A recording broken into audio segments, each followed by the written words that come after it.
there's a couple of other functions that we looked at, but we haven't really looked at their derivatives yet. And it's because their derivatives are a bit more complex, okay? When we looked at stuff like, for example, f of x is x squared, right? We kind of realized there was a rule we could just apply to these. And what was the rule that we could apply for derivatives of these kind of functions? We could drop this power down as a coefficient and decrease the power by 1, effectively x to the 1, which is x. Right? So that works for functions of this kind of form. But we've looked at a whole variety of kind of functions up to this point, okay? Like we've looked at, what have we looked at? We've looked at exponentials. We've looked at logarithms. And we've also looked at trig functions, right? Cos x, sin x, tan x, etc., etc. So, right, it kind of naturally falls into place that if we're interested in the derivatives of these kind of functions, we're obviously interested in the derivatives of these functions as well, right? How do we develop these rules? When I talk about rules, I just want to kind of make a disclaimer because with these rules, after a certain point, you just kind of memorize them, hey? But there's still some intuition behind how they're developed.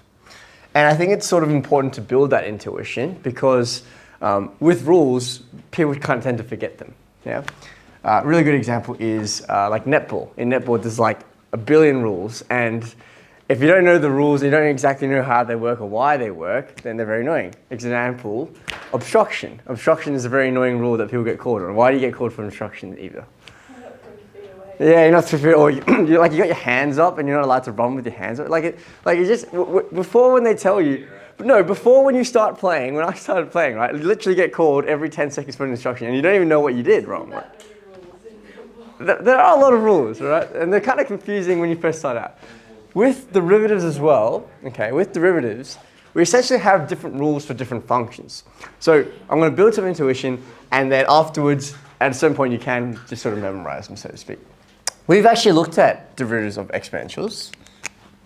You may remember. I do remember. You do remember. What was the derivative of an exponential function? The derivative of e to the x is just e to the x. Okay. Oh man, that was not the best, hey. Should we try that again? Like it is, it's gradient. It's pretty weird, eh? Oh man, I don't know if that was any better. Oh man. Yeah, let's go with that. That's a good one. Yeah, x equals to 0 is 1. I know how to do something. I have a marker. 1e. Okay. Alright, there we go. There's our exponential function. Y equals e dx. You ignored me. Okay? So what we kind of realized was the exponential function, and when we talk about exponential functions, we're really referring to this one, yeah? Is a special type of function because the derivative, the gradient, the gradient function as it's changing is actually itself, okay? So if I wanted to find the gradient of a curve, if I wanted to find the gradient at this point, it should be the same as the y value there, right? And that's pretty powerful to do. It's not very interesting when you're taking derivatives though. So we had like a general form for that, right? So if I have y is equal to e to the f of x, the gradient for that, the derivative, was f dash of x e to the f of x. Okay, so which is essentially saying, right, we keep this the same, but now we're just kind of multiplying by the derivative of whatever that power was, okay?